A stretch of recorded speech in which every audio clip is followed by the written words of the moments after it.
Welcome to Talking Giants presented by SeatGeek. I'm your host, Bobby Skinner, here with my co-host, Justin Pennick, and we have our annual June episode where we look at the 2024 free agency class. Get a look at that. We've predicted guys to the Giants the past couple of years, specifically wide receiver. Paris Campbell is someone we talked about last year.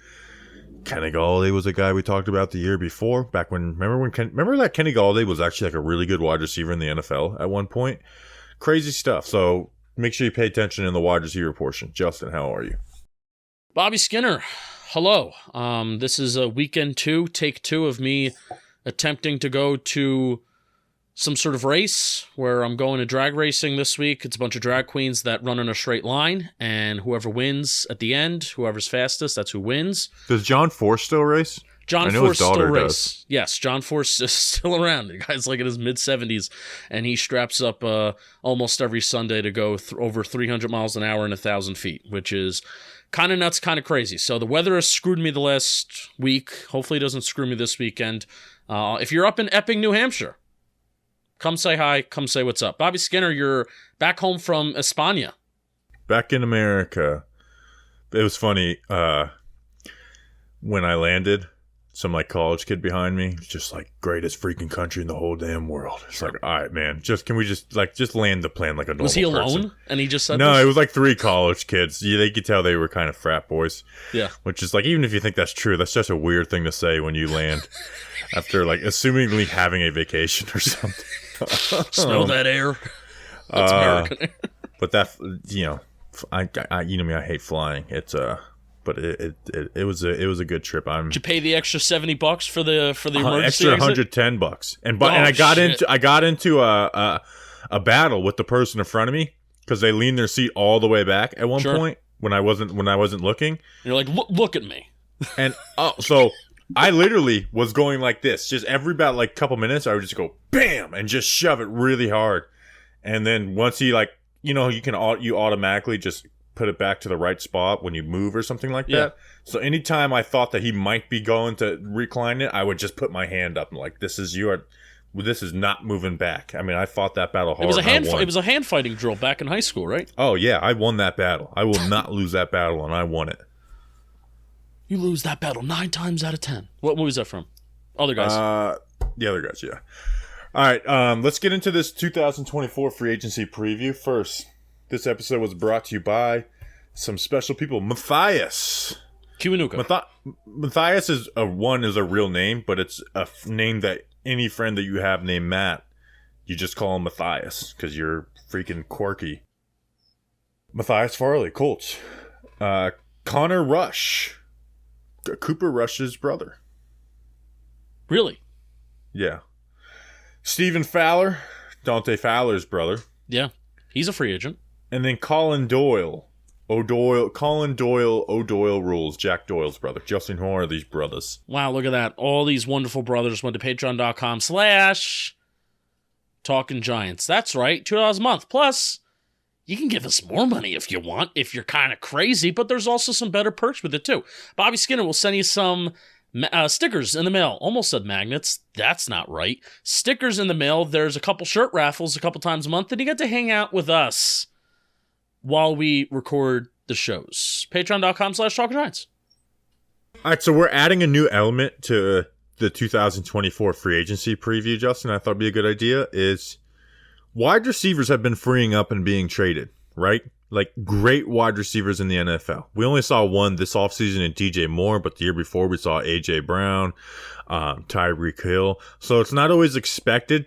But we're adding the element of wide receivers that you can see the Giants willing to trade like a first round pick for, which is a philosophy that I am for. You don't for true wide receiver ones because those guys don't hit free agency. But if a team doesn't want to sign them, they will trade them. It's just become a position that's become tradable lately in the NFL and pay dividends for teams. Stephon Diggs was in that, really pay dividends for teams. And maybe if the Giants are picking in the late 20s again, you're not in that position to go get that true blue wide receiver one that I am all for. Like DJ, if we were able to get DJ Moore for pick 25 and a 4th round pick in this past year, I would have done it because I don't view it as a win now move. I view it as a for the future win now but also for the future move. Yeah, for sure. I mean, you've seen teams that their rosters are at a certain point, and I think that's the asterisk that's attached to this all, right? I know the Rams didn't trade for that wide receiver, right? But they traded for Matt Stafford. Their roster was in a place where they can do that. The Eagles, they traded for A.J. Brown when their roster was there and ready to rock and roll, right? The Raiders, that's an interesting one. Devontae Adams may be on the move again. But certainly the Giants roster, hopefully by this time next year, the Giants roster will be in a place where if they do trade for a wide receiver one, we're being like, yeah, that makes sense, and that it makes sense for where they are kind of like in their timeline. It depends on the age, right? Like DJ Moore, young. The first guy I'm going to bring up, young. Like I think it doesn't matter as much where you are as a time on the team. But the second guy I'm going to bring up, it does matter. Like this, you have to come out of this year feeling like, man, we are really damn close to being a Super Bowl contender, and that wide receiver, that top notch wide receiver can bring us there. It all has to do with the age. Like if you're 29, 30, yeah, we got to feel really close. If you are 24, 25. DJ Moore age, AJ Brown age, then, I don't really care too much where in the timeline you are, unless you are in just full blown total rebuild, like you're going to have top 5 pick level type guys. So the first guy, and this guy's situation, Justin, to me, looks very similar to the situation that DJ Moore was in within Carolina. We're very productive now. I think this guy's better than DJ Moore, and I'm a big DJ Moore fan. I think he's pretty underrated because he's played in some bad Carolina quarterbacks. But this guy has played with bad quarterbacks. He's on a team that drafted a wide receiver in the first round last year, and just like DJ Moore in 2020, like if he were to get traded next offseason, it would be the first year of the extension that he signed, right? So like we saw DJ Moore sign an extension with the Panthers. He got traded before that officially kicked into play in that season. The only thing that stops me from saying that this would happen is because it's in division. Terry McLaurin. I think there is a world because the Panthers' new ownership came in kind of a little too late to probably fire Rivera. Like I see Ron Rivera probably getting fired this year. Sam Howell's not going to work out. They're going to play Jacoby Brissett. I think it's going to be a little bit of a mess there. And I think they're going to be looking to start totally afresh. Like the new owner is going to be trying to put his handprints on this. And I can very well see Terry McLaurin being a trade option for the Commanders.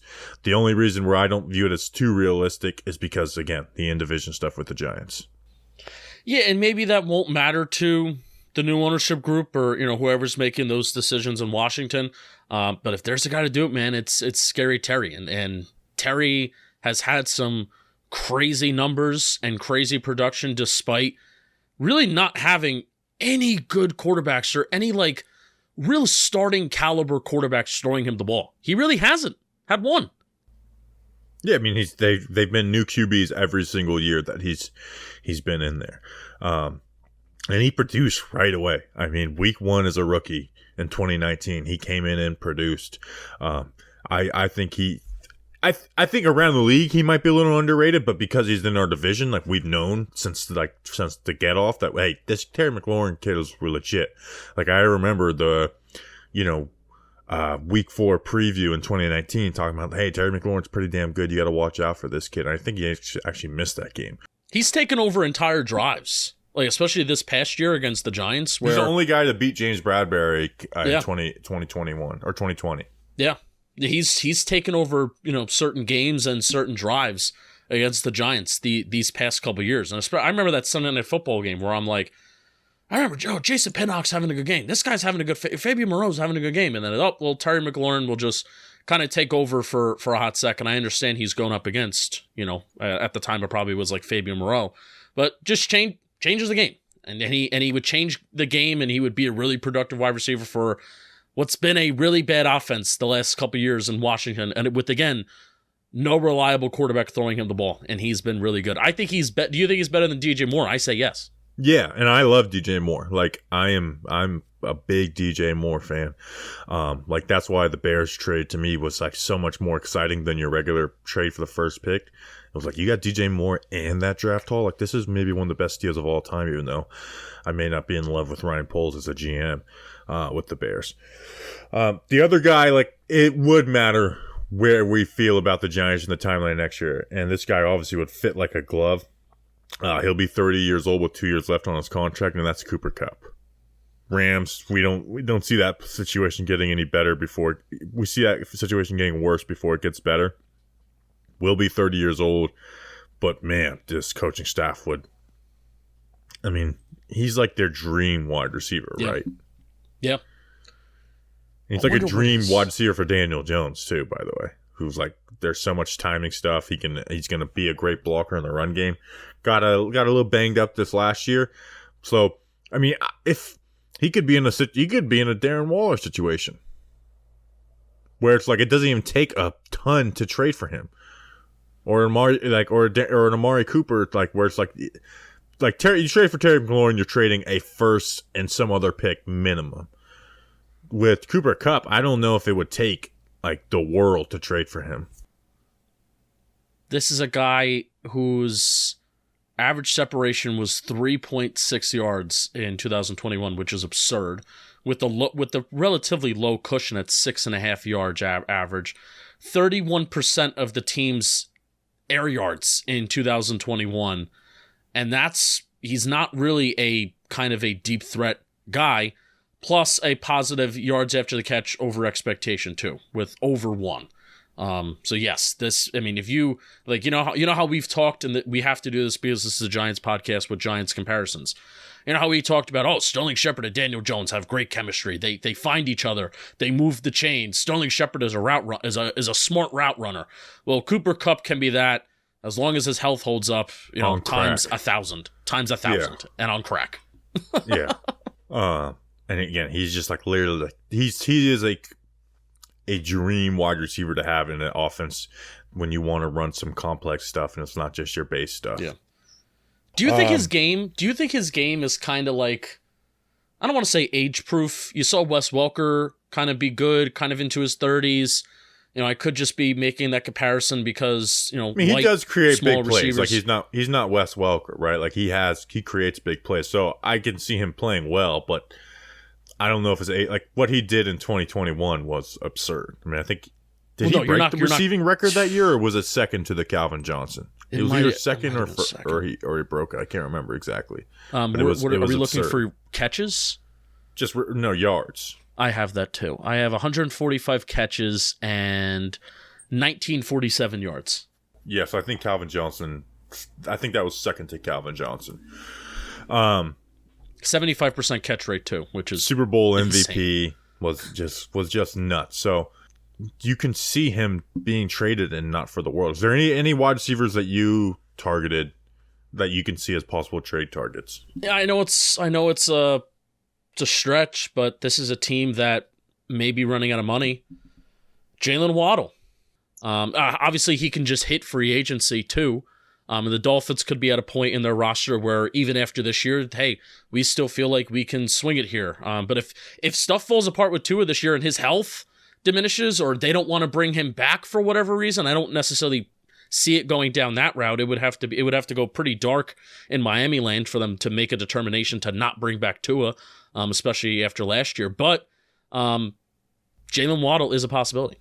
The only reason I wouldn't say is because he'll have 2 years left when you include the 5th-year option, and you probably get the same trade package a year later if they were at that. I just don't know if you're right. Yeah, no, I'm sorry. I thought 2024 was the 5th-year option. It's not, because he was drafted and got it. So 1, 2, 3, 4. 2024 will be the 4th year plus the 5th-year option. Yeah. What about T. Higgins? Like the Bengals have kind of said, go get your own T. Higgins, but he still hasn't gotten a deal. Well, now we're at the point where now we're talking free agents, where T. Higgins is going to be a free agent in 2024, I believe. There's no way they just let him walk, so he'd either be tagged. So he would have to be like an in-season trade candidate if something went bad with the Bengals this year, like Joe Burrow got hurt or they just ended up sucking. T. Higgins was traded, had to be this offseason, which again, this offseason is not over, but I don't see it happening. Yeah, I don't see it happening either. Was there any others? No other trade candidates for me. I mean, the NFL changes so fast. That's why I brought up, Jalen Waddle, because the NFL changes so fast. You could be sitting there saying, "Oh, no way, Justin, you're crazy." But the NFL changes very fast, and situations and things change very fast. Devontae Adams is another one too. Like, why not? So we'll see. All right, let's just get into free agents. Before we get into the free agents portion of this, today's episode is sponsored by SeatGeek. If you don't know what SeatGeek is, they're a ticketing app that makes buying tickets super simple. With over 28 million downloads, SeatGeek is the #1 rated ticketing app. There are more than 70,000 events every single day on SeatGeek, including sports, concerts, festivals, and more. They always want to make sure that you're getting a good deal. So when you're on the app, look for the green dots. Green means good, red means bad. Every ticket is backed by their buyer guarantee, and SeatGeek is the only site that lets you return your tickets ahead of the event with swaps. And guess what, guys? We've got the hookup. Use code GIANTS for $20 off your first purchase at SeatGeek. That's $20 off your first purchase with promo code GIANTS. Click the link in the description to download the app. SeatGeek, man, you will freaking be so glad that you did. Incredibly. So glad that you did. All right. Let's talk about free agents, wide receivers. Wide receiver free agency really is never good. Like, good wide receivers just don't make it to free agency unless there's, like, baggage with them. So, like, Michael Pittman Jr. is set to be one, but is there any world where the Colts let Michael Pittman Jr. walk? Bad quarterback play over there in Indianapolis again. I drafted Michael Pittman Jr. in fantasy last year thinking that, Matt Ryan makes wide receiver ones. Well, bad team, bad system, bad everything over there. I think if Michael Pittman Jr. hits free agency, that means that he struggled with injuries this year, and it was bad, and it's almost like a Kenny Golladay type of year where he just doesn't do anything. But still, I mean, you have a quarterback on their rookie deal in Indianapolis. You would think that they would maybe want to lock up, a guy that can be a wide receiver one. Yeah, I just don't see it. And like you said, if it's that bad where they do let him walk, I don't know if I want to touch Michael Pittman Jr. if he's like that injured where the Colts are letting him walk. So the names just aren't sexy. Like, the sexiest name could be Curtis Samuel. And again, he kind of fits into like that solid, like that middling to good wide receiver.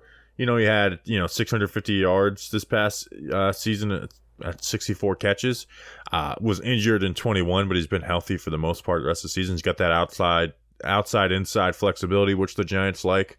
And Paris Campbell his contract expires, right? And if they want to make an upgrade there, Curtis Samuel could be the guy you identified to be like the Paris Campbell upgrade. Isaiah Hodgins will be a free agent. Sterling Shepard will be gone. So really, Slayton, Wandale, and Hyatt will be the guys you have under contract. So if you want to make an addition to that room without drafting someone high, I think Curtis Samuel could possibly be that. Yeah, and Curtis Samuel's mostly a slot guy too. I like him. He's kind of like that gadgety. I mean, let's be honest here. You know how tall Curtis Samuel is? I think he's 6 foot. 6 foot? All right, so Wandale's definitely a little bit short. But I would say based on just play style and overall kind of production so far in his career, I hope that Wandale Robinson can maybe grow into like a Curtis 5'11". Samuel type of player. How tall is Curtis Samuel? 5'11". 5'11". Yeah, I think Curtis Samuel is just kind of a better like athlete than Wandale and a little taller. I hope he can grow into that kind of into the player. slot That's role. what I'm saying. Where Wandale is kind of limited to the slot. So Curtis, yeah. Well, and again, Wandale is kind of like a wild card for this team for like this season and the future. Like, what does he end up being? Yeah, you hate to be like Wandale, like put pressure on Wandale Robinson, especially coming off the ACL, and even when he struggled with injuries even before the ACL last year too, and he didn't get a ton of reps. So this year is still pseudo like his rookie year, sorta. You hate to put all this pressure on Wandale Robinson, but there kind of is because, this offense has got to go, Yeah, and had their only regular season 100-yard receiving game, literally got hit in that blowout mark on the play that he got hurt. So it's what Wandale Robinson's such a weird, like what does he end up being for this team? Does he end up being like you could, yeah. I have another slot guy. Same team as T. Higgins, Tyler Boyd. I definitely think that Tyler Boyd is going to be hitting free agency. I love Tyler Boyd. How old is he now? I'm a big Tyler Boyd guy. That is a good question. Tyler Boyd, always been productive out of the slot, and he catches a good amount of deep balls too. Like I've known, like he's both efficient and he catches those deep balls. He'll be 29 next year. He'll be 29. So he has a career 68.1% catch rate. His average depth of target over the last couple years, last year was 9.2, up from 7.7, 8.5. So, he's an intermediate guy, but he also gets yards after the catch, 4.3, 5.8 the last couple years. And he doesn't really drop a lot of balls. 2021 didn't drop a single one, and 3.7% in 2022. So that's really, really darn good. I've always been a huge Tyler Boyd fan. Obviously not going to come in here and be a number one, but I think he is a very, very good compliment. And he's been a good compliment for years, even before Cincinnati really came to the party with Burrow and Chase and everybody like that. Oh yeah, he's been really solid, but gets overshadowed because he's on a team with Jamar Chase and T. Higgins, right?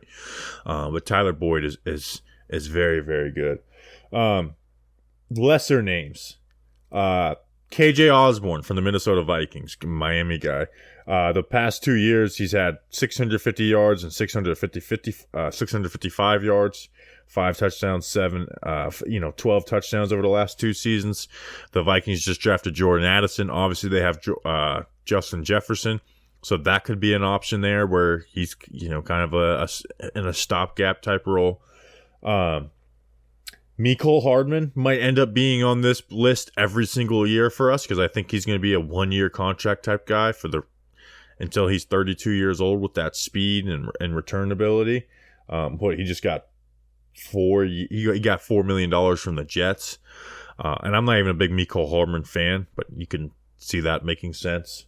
KJ Hamler. He's been injured a lot, bad quarterback play, but it seems like every time I'm watching him, he gets open. He's just had some bad quarterback play, and he has a drop issue that shows up in the numbers. remember week 1, hit broke open on a post route because McKinney made the wrong read on it and just dropped it.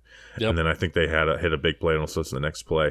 So KJ Hamler he's probably going to get towards the minimum type contract, and I could see them liking him, former second rounder out of Penn State.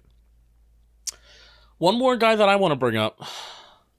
I've heard this coaching staff talk about this guy more than any other player in the National Football League, especially in comparison to Jalen Hyatt.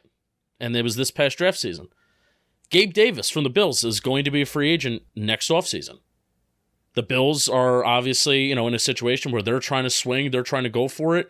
They could be in a sticky situation money-wise, and I can imagine that they will try and do everything that they can to keep Gabe Davis around. I think that they like him just as much as the Giants do because, hey, they literally come from the same building, right?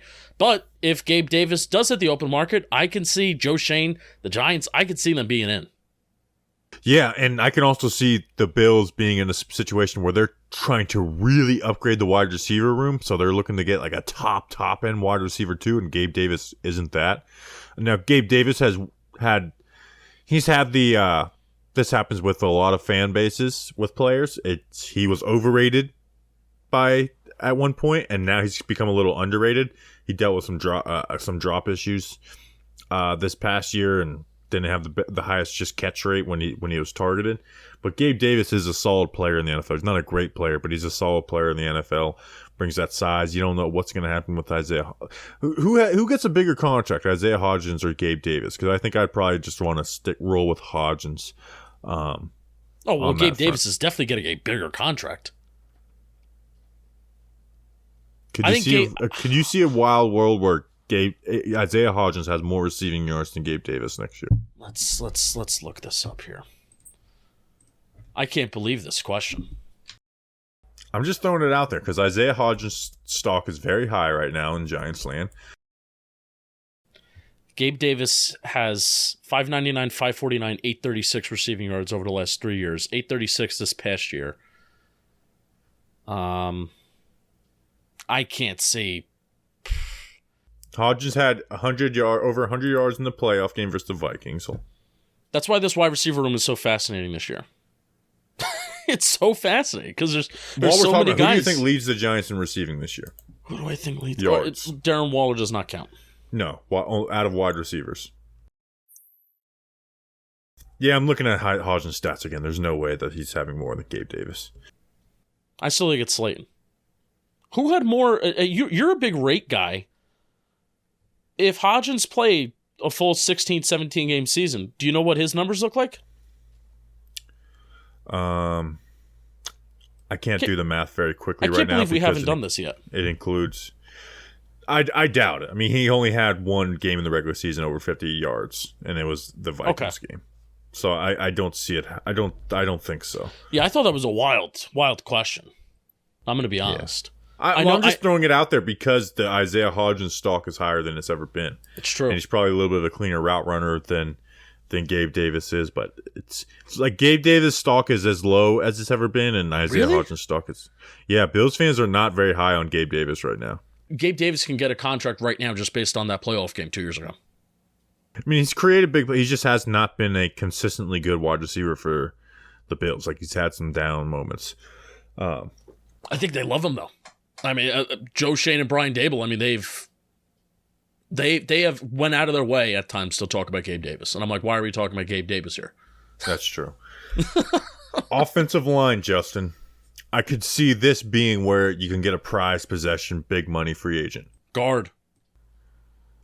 Now, you're not going to sign a tackle. Hopefully You're not going to sign a center. Hopefully not. At least not as starters. But from the Patriots. Ooh. Guy had an awesome year. First year where he just got to play one position. His first 2 years in the NFL, he played 3 games at left tackle, 9 games at left guard, 17 games at right tackle, and 2 games at right guard. But this year, he started every game at right guard. He had the 4th best in pass block efficiency, so just sacks, QB hits, and pressures per pass blocking snap. And that's Michael Onwenu out of New England, who was, I think he was a 5th-round draft pick out of Michigan in the 2020 draft. And again, the Patriots are the team that lets guys walk. They let guys walk. They let Joe Thuney walk a couple years ago. Michael Onwenu, I hope I'm pronouncing that right, that could be the prized possession of the 2024 free agency for the Giants. You know, Mark Lewinsky will probably be gone. Ben Bredesen will be a free agent. Hopefully Josh Jizudu develops, but you don't have any surefire starters for the 2024 season locked up for the Giants right now. No. And here's my question to you. Lewinsky came in as a good run blocker, and we were like, we'll see in pass pro. And usually if you're saying we'll see in free agency, because usually free agency is the time of the year where you're like, oh, this guy's going to be good. If we're saying we'll see in pass pro, and like when you're in free agency, and then we saw what Mark Lewinsky was this past year in pass pro, and it just was not good. Are you at a point where we're talking about free agent offensive lineman, especially when we're talking about we're signing you to be a starter, are you prioritizing like, hey, I want to see you just be a really good pass blocker, and we'll live with everything else if it's average or not good? Because I feel like having an offensive lineman, especially an interior offensive lineman, that just tanks you as a pass blocker, it tanks an offense. Yeah, I mean, to me, to be like a big money free agent signing at the guard position, like I got to be really confident and use a pass blocker. So even if that comes at a little bit of a sacrifice of, hey, maybe you're not the best athlete, or maybe you're not the best run blocker. Yeah. Yeah. Okay. Yeah, I think I'm there too. I mean, Michael Onwenu, it's like he might be the Patriots' best player on offense. Like, who on that offense is a better player than him? That's a tough question for the Patriots. Yeah. They really are bad offensively. I actually think the Patriots are going to get back in the playoffs this year, just because at least they'll have Bill O'Brien at OC, and then their defense is just always going to be good. They put out a socials clip today of Mac Jones to Tyquan Thornton. Oh, yeah, it was edited. And somebody... it was? Yeah.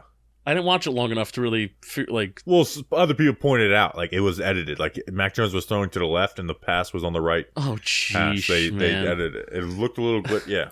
In the same division as Tyreek Hill, Jalen Waddle, and Stephon Diggs and Aaron Rodgers and Garrett Wilson, the Pats are going to be rolling out Tyquan Thornton, Mac Jones, baby, let's go. And they'll still somehow sneak into the playoffs, like you said, because that's just what Bill Belichick does. Yeah, I do think they're going to get into the playoffs. Other offensive linemen, there's nothing out there. Damian Lewis out of LSU, who had a bad start to his career, which again guards do, especially the Damian Lewis types, where it's a little bit of plotters but are strong as hell. He's big. He really improved this past year as a pass blocker, which is, you see that with guards, and it's why drafting guard can be a little worrisome too, because there's the phrase like, hey, you might be drafting someone else's player because by the time they're good, they're hitting free agency. But Damian Lewis he's improved a lot for the Seahawks, and he's strong as hell. I think he had like the highest bench. We're in a spot now as these free agency is making it a lot easier, where we're talking about guys we previewed in the draft. Oh. And then another guy who I actually think I had him in my as a 5th or 6th rounder in the mock draft for 2020, Jack Driscoll, who's been like a swing tackle guard for the Eagles. Now he hasn't been very good, but he has been like the first guy up for them on the Eagles on a great offensive line. Now he has not been good when he's played, but again, I'm viewing him as like a backup, maybe compete with our worst starter type guy. I thought about that recently, about how, I think covering the rest of the league, quote unquote covering, I hate that word, talking about the rest of the league is going to get a lot easier the more and more that we do draft stuff. Because it's like, oh, well, we know what this guy maybe was coming out of college, and is he good in the NFL or is he bad in the NFL? Why is he good? Why is he bad? What went wrong? So I'm actually really looking forward to that. A guy that I have, I had Damian Lewis as well, offensive guard from Seattle. I also have Jonah Jackson, and it's funny I include Jonah Jackson. He's a guard from the Lions. He is along with a lot of some of their other offensive linemen, not that great of a pass blocker, but a solid run blocker. So that's why I kind of had that conversation before, where it's like, even if you have like an overall maybe good offensive lineman, specifically for the Giants, are we willing to sacrifice? Are we willing to sacrifice one area for the purpose of for the sake of having a good pass blocker? So, it depends what your contract is. I don't think Jonah Jackson is not going to get the Michael and Waynu type contract, right? Right. So again, yeah, contract matters. So like if we're signing Jonah Jackson to a 1-year, $3.5 million deal, okay. No, if we're signing him to $9 million a year, then it's different, obviously. Was there any other offensive line? No. I didn't even look at tackle, even though like swing tackle could be in addition. Can we say something about swing tackle? Because when people remember how like I got like really like swing tackle is an issue for the New York Giants in training camp, where I was like, this is really bad. If Thomas or Neal go down, it's a disaster. Are you okay with Tyree Phillips as a swing tackle? Yeah. Yeah, me too. Yeah. I am too. Like, he gives you a lot more, like, again, not a good player. But again, we're talking about backup offensive linemen. It's hard to find good starting offensive linemen, so the backups aren't going to be good players. But just don't be a total disaster. I'm fine with Tyree Phillips as the swing tackle. Yeah, especially since we saw him last year, halfway through training camp, when Gano retired because of the neck, Parrott wasn't back. I mean, there was a day in camp, Justin, where Josh Azudu and Marcus McKeithen were the backup offensive tackles. Yeah. Where it's like, if one of these guys goes down, it is a flat-out disaster. Like, this offense can't operate if one of these guys gets injured. And obviously, Evan Neal wasn't even good. But, yeah, I'm kind of fine with Tyree Phillips as a swing tackle. All right. I wanted to go to edge before we go to quarterback and running back. There's a lot of names. Huh? We going to talk about tight ends? I try to find someone at every position. I didn't even pick a tight end because I there can be a guy who's like a blocking only type guy, but it's hard to identify how good the third string tight end for the Jaguars. I thought the most significant one would be like Irv Smith Jr. But I mean, again, that's a guy that's starting on some teams. So yeah, who is he on now? Isn't he on the Bengals? Last time, I mean, he was on the Vikings. Did he sign? He's probably on a 1-year deal this year. I think he signed on the Bengals. That's a speed guy, which is like, if we have Darren Waller, I don't know if Bengals. That's a fun fit. That's a fun fit. I don't know if I want to add another speed non-blocker if we have Darren Waller on the roster.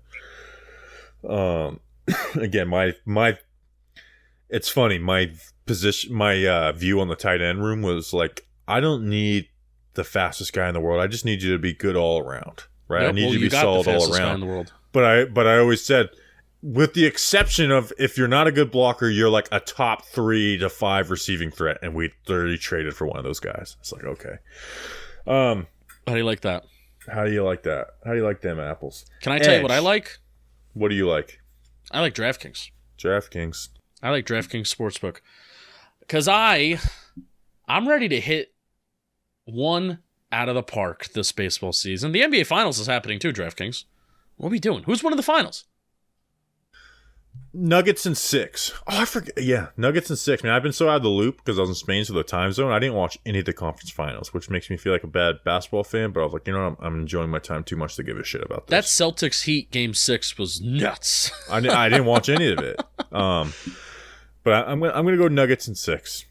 Nuggets the Heat just 6. don't have the talent, but they've gotten here without the talent too. So, but I'm kind of rooting for the Heat because it's underdog, and now I feel like we're finally out of the phase where only the superstars and the super teams make it.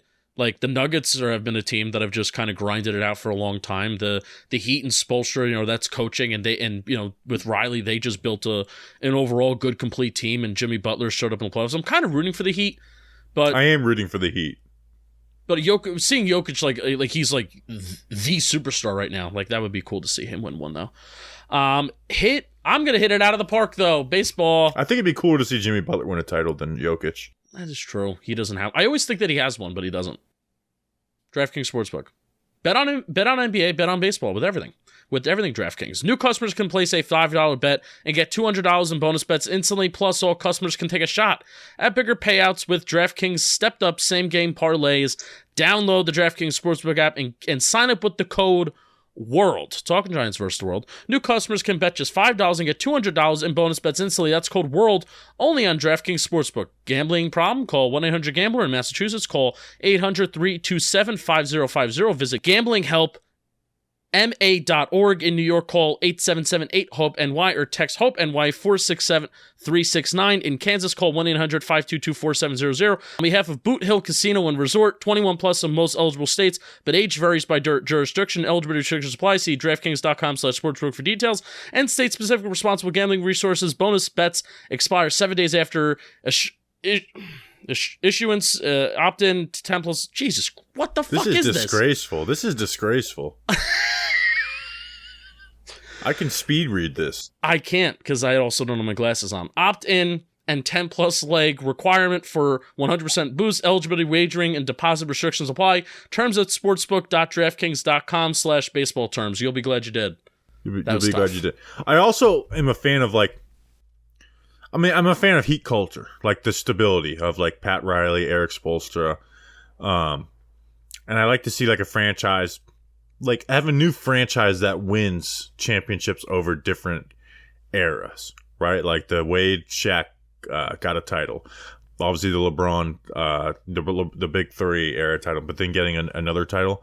So I kind of like a new team coming into like the Lakers Celtics reign, where it's like they've won titles through different eras with the Heat. Yeah. But here's a question.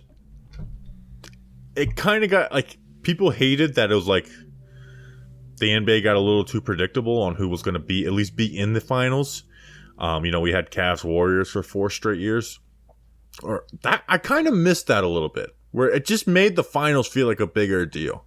I mean, we had LeBron in it for 8 years in a row. Where I don't know. The older I get as a sports fan, the less I'm rooting for the underdog. Where I'm more like, I just want to have like memorable teams and players and moments. Yeah, it's cool. Like I said, it's cool to see like the Heat and Nuggets, but it would be a spectacle event every year that LeBron and Curry would be in the final against each other. It would be an event. Yeah, like Lakers Celtics would have been a much bigger deal, right? Like they might get double the viewership for these games if it was that. Here I was thinking we weren't going to be able to fill enough time in this episode, and I'm like, now I don't know if we will have a tough edge. I want to skip over some offensive positions we'll hit later to hit on edge. There's a lot of freaking big names in this, Justin. Zadarius Smith, he'll be age 32. He played under Wink with the Ravens. He had 10 sacks, 24 QB hits, and 37 pressures last year.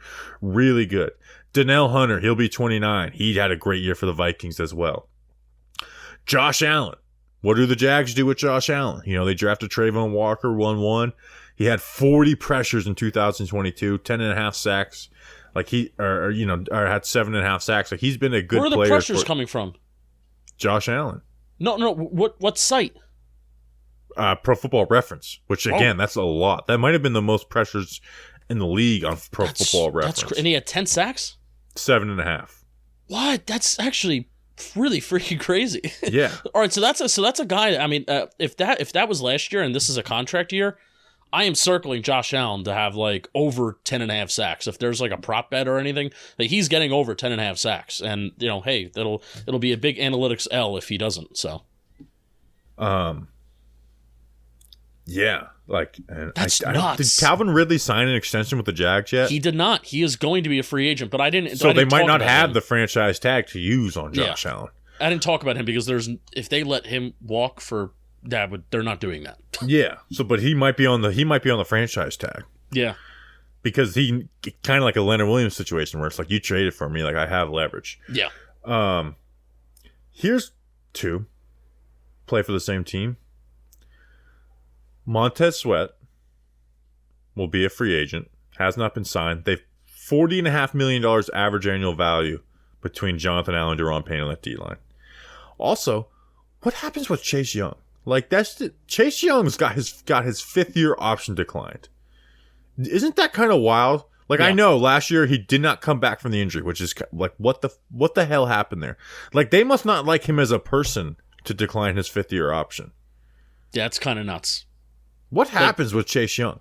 Like going from this generational, you can't miss this prospect. And I think the only reason why teams passed up on him is because they took quarterbacks. He went 2nd overall after Joe Burrow. 2nd, so not even 3rd. Yeah, man, generational, and it depends. Obviously, it depends what happens this year. I'm just interested to see how he comes back as a player, missing an entire year. Yeah, I mean, he was like a Myles Garrett type prospect coming out of Ohio State, and he won Rookie of the Year. I thought he was a little overrated that season, but it's like when he's played in the NFL, he has not been a bad player. He hasn't been as great as people had hyped him up to be yet, but like he's going to be a free agent, right? Like he's probably not going to be on the Commanders in 2024. Like what happens? Like I wish he was on a different team, not in division, because I do want to like see him do well, right? Because he has all the ability to be just freaking amazing. Like what stopped him from coming? Like there's more there to be seen with Chase Young. Yeah. Like, is he committed type stuff for him to get his 5th-year option declined to not come back from that injury over, a year later? 2020 draft class has some of as two of the most athletically freaky players that we've seen in a while, like Chase Young and Mekhi Becton, and both of them have like similar fates where they just like can't get on the field. It's crazy. Yeah. Like Becton's film when he plays is amazing. Just can't be on the field, where they declined his 5th-year option. Another guy from that first round of 2020 who's just not played and not been very good, K'Lavon Chasen. It's one thing to not be good. It's kind of crazy how bad his numbers are. You have 3 career sacks? Yeah. And he played a lot his rookie year. The Patriots let guys walk. Josh Uche had 11.5 sacks this past year, 25 pressures, 14 QB hits. And then, you know who had a sneaky decent year 3? AJ Epinesa. Not only played 38% of the snaps, he was a rotational player, but as a rotational player, he had 6.5 sacks, 7 tackles for loss, 10 hits, and 14 pressures. I think he trimmed up a little bit. I think he lost a little weight, maybe got a little faster. Obviously, Joe Shane was part of the assistant GM that drafted him highly in the 2nd round, so there was something they liked in him. So Epinesa, who's been a rotational player, that could be someone you bring in. I think he'd be a hell of an upgrade over Jahad Ward as your 3rd edge. Yeah, I think that's where we're looking right now. We're looking for edge number 3. Obviously, we're hoping for Azeez Ojulari to kind of, stay healthy this year and have that dominant year that he was going to have last year if he did play. But even just from a philosophical standpoint, Bobby, I'm very against giving edge rushers big money because unless it's in-house and you're extending somebody. But going out there and giving somebody on the open market a big-time contract that kind of resets the market a little bit or give them a lot of guaranteed money, I'm very anti and against doing that. Well, it's because great edge rushers usually don't hit free agency. Right. If you're a great edge rusher, your team is re-signing you. So like the people on this list that I see falling in that category is Montez Sweat. I don't see him walking. Josh Allen, I don't see him walking either. Danielle Hunter is going to get more money than what I'm comfortable willing to give. He'll be 29. Hunter is the one where I could see giving the money to. He had a really good year last year. Hunter. So Hunter is the guy. Those 3 names are the ones you get if Azeez Ojulari is injured like crazy again. And it's like, okay, we have we don't need a third edge. We need like a real upgrade as a starter. And those are the names I have there. I have 3, but I want to revisit one that we already talked about. Bud Dupree, a guy that's kind of been around in the run of the mill a little bit. Carl Granderson is a big edge from New Orleans. So I don't know if he would necessarily be a fit for the Giants as he's like 261 pounds. And I know Wink Martindale likes the athletic kind of guys. Jihad Ward's pretty big. But I want to talk about Chasen for a second. Because I feel like Wink Martindale may look at the athlete and be like, yeah, like let's just get him in here and cause havoc. And he's been so bad that it literally can't be worse for him. And he's not going to get a big contract, but I can easily see Wink Martindale being like, I want an athlete like that here just to see. And I'm saying this without watching film, and I'm saying this without really knowing what happened with Chasen, but just knowing his draft profile of speed, athleticism. I'm thinking that's something that a coach would want to get their hands on. And he's probably going to get a minimum contract too. Yeah. So yeah, I would love, like, that would be a fun one to bring in without much expectations though. All right, so we got to go a little quicker with these. I really was worried like this would be a 35-minute episode, and here we freaking are. Quarterback Tyrod Taylor will be a free agent. Marcus Mariota, Sam Darnold, Jameis Winston, Drew Lock, Baker Mayfield, Colt McCoy, Gardner Minshew, Tyler Huntley. Which out of those is your favorite? Can I just tell you what I want the Giants to do? Say which one of those is your favorite. All right, give them to me again. Will Tannehill be a backup at that point? No, I'm not giving. No, he would be. He's better than Tyrod Taylor, but no. Jacoby Brissett, no. Marcus Mariota, Sam Darnold, Jameis Winston, Drew Lock, Baker Mayfield, Colt McCoy, I guess Gardner Minshew would be a good one. So there's going to be a lot of decent backup QB options out there. I love Jacoby Brissett. Me too. Like he actually had a pretty underrated year for the Browns. He was top 10 in EPA per play. He was an average, almost above average starting quarterback in the National Football League last year. That's not talked about. Yeah. Browns had such a weird year with the not Tyrod Taylor, the Deshaun Watson stuff. That's going to blow back in their face. I probably would do what you're about to say that you probably want the Giants to do. Yeah, what I want, Tyrod Taylor has a $5.5 million cap hit this year. I kind of want the Giants to extend him. You can lower the cap hit this year a little bit and extend his contract.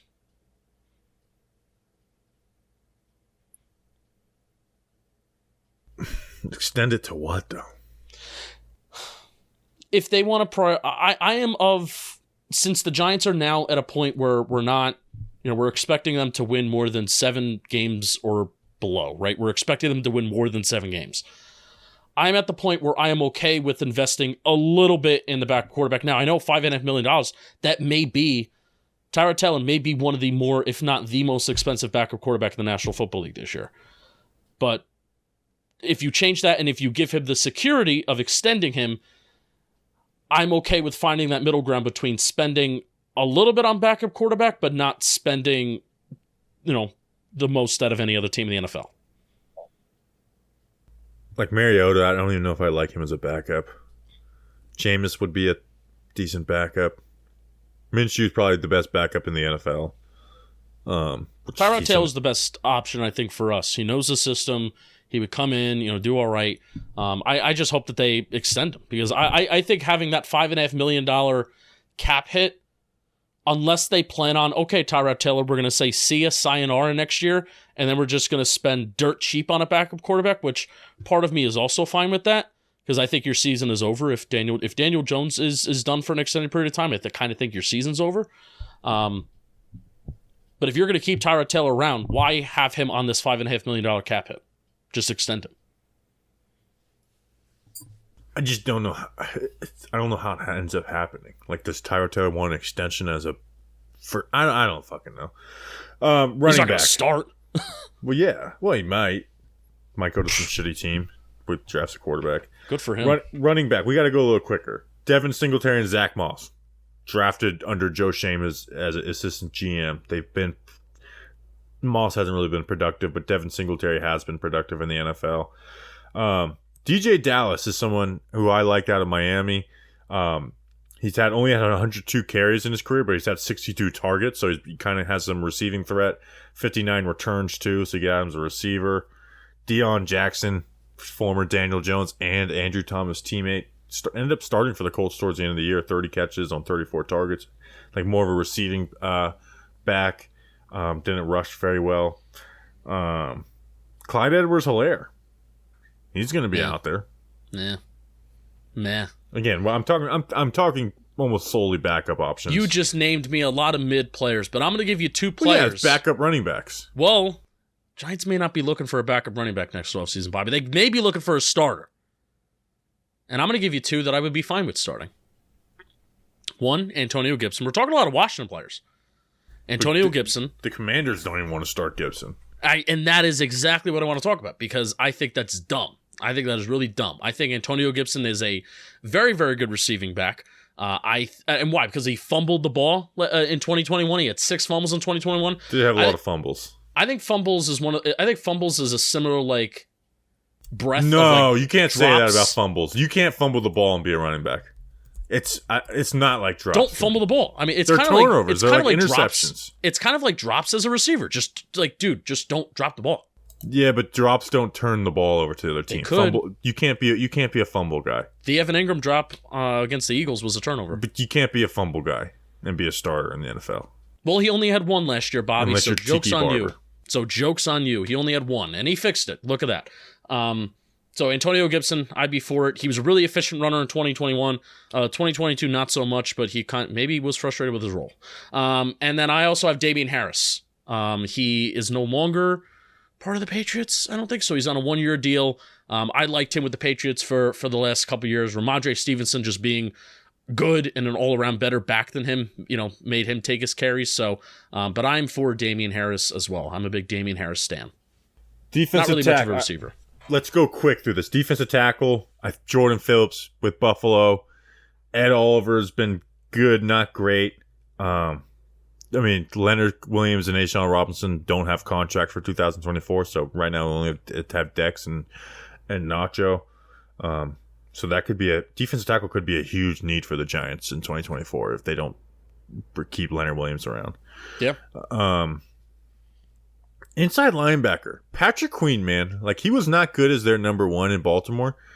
He played better once Roquan Smith came around, and obviously he'd be the number 2 to Bobby Okereke. And just let's look at his box score stats. 117 tackles for Patrick Queen last year. Now, having a lot of tackles does not make you a good inside linebacker. Tay Crowder had like 130 in 2021. 5 sacks. That's really good for an inside linebacker. Top of the league. That's crazy good. 9 tackles for a loss. That's really good for an inside linebacker. 14 QB hits. That's really good for an inside linebacker. And then 2 interceptions. Interceptions are a little more random with linebackers, but that is good. Like, he has good playmaker numbers. He has the speed, and if you put him next to Bobby Okereke, you can kind of let him be a little more of a run and chase type player. Let him play faster, not have to diagnose so much. Wink Martindale liked him enough to sign off on drafting him in the first round at one point. Patrick Queen could be a solid number 2 inside linebacker option for cheap, solid inside linebacker option for the Giants. Yeah, I originally had a little bit of a theory about Patrick Queen. It's like, are they just sending you on more blitzes because they don't want to give you any other assignments because they don't trust you to do that? And I don't necessarily think that was the case. I honestly just think he's a really good blitzer. He does a good job of getting QB hits, and he does a good job of getting sacks, which for an interior linebacker too, where you're not having the responsibilities of a one, that would be fun. That's kind of like what you want to tell your interior linebackers to do, is just go run, be free. Speaking of go run and be free, two guys that I loved during the pre-draft process. One I can easily see walking. The other one, he may stick around. Logan Wilson may stick around. He's the starting linebacker for the Bengals. He's been good for the last couple years. He is going to be a free agent next year. And then Willie Gay Jr. From the Chiefs. So the Kansas City Chiefs have a few interior linebackers. They also have Drew Tranquill, who was signed this year to a one-year deal on the Chiefs as well. They just drafted Leo Chanel. The Chiefs have a bunch of interior linebackers that we liked during the pre-draft process. But Willie Gay Jr. was a guy that I was like, he had some like off-the-field stuff, but I was willing to, hey, if the Giants want to draft him, I think it was 2020, second round of that draft, I was like, I would be for this. So, Willie Gay Jr., Logan Wilson, Drew Tranquill, and then I also have like Corey Littleton has been like an on and off starter throughout his NFL career as well. He'll be a free agent at the interior linebacker spot. What would you think about having 2 big contract linebackers for this Giants team and how it's structured? It all depends on what happens in the interior D line room, Bobby, and what the depth chart looks like there, because we may have to spend a little bit more there. I would be for it. For how this Giants roster is constructed right now, I think I may be for it. Yeah. It depends what happens in the secondary, too. That's the key. I think Patrick Queen was like top 10 for stack linebackers and tackles for loss last year. Cornerback, there's really not much good options. No. Christian Fulton out of the Titans, he's allowed about 52% completion percentage against him in the last couple of years, 440 yards essentially the last 2 years. Bryce Hall, the Jets fans love Bryce Hall, but he didn't play last year. There's really not good cornerback options out there, and usually there actually is some decent cornerback options in free agency. Shaquille Griffin, Rocky Sin. Shaquille Griffin's from the Texans. Rocky Sin is from Baltimore, and I'll just give you my safety that I really like. I really like Jordan Whitehead. I liked him when he was with Tampa. He's now on a 1-year, like $1.3 million deal with the Jets. I really like Jordan Whitehead. I like his physicality. Safety, there's a lot of names out there. Budda Baker. Let's talk about the 2020 draft class. Sweet safety class, right? No first rounders. Antoine Winfield Jr., Kyle Duggar, Jeremy Chin, and Xavier McKinney, obviously, too. Like, Kyle Duggar, man, he would be a freak. I love Kyle Duggar. He's a free agent where it's like Bill Belichick lets guys go. I can see him being a guy that Bill Belichick never lets go in New England. I love Kyle Duggar. Jeremy Chin. He went to Washington? No, Kyle Duggar was he played for like that no-name school. He was like a D2 guy. I think he played for Lenore Ryan. It was, Lenore Ryan, yeah. I knew that off rip. He was a big Anthony guy. Crazy. Anthony loved Kyle Duggar. It's crazy that you just knew that. He was a big Anthony guy. Antoine Winfield Jr., really like him. The Bucks could be in a weird spot where they don't want to pay a safety. So we do see good safeties get there. Chuck Clark obviously played under Wink Martindale with the Ravens. So yeah, some big names there at safety. All right, Justin, we've went so freaking long. We got to eventually. I thought of like, we got to talk like a little bit of OTAs, like Nick McLeod moving to safety and stuff like that. So there are some things we have to talk about with OTAs, but hopefully by the time Monday comes around, maybe we'll get a little bit more info and stuff to actually talk about from there. Yeah. So we'll be back on Tuesday.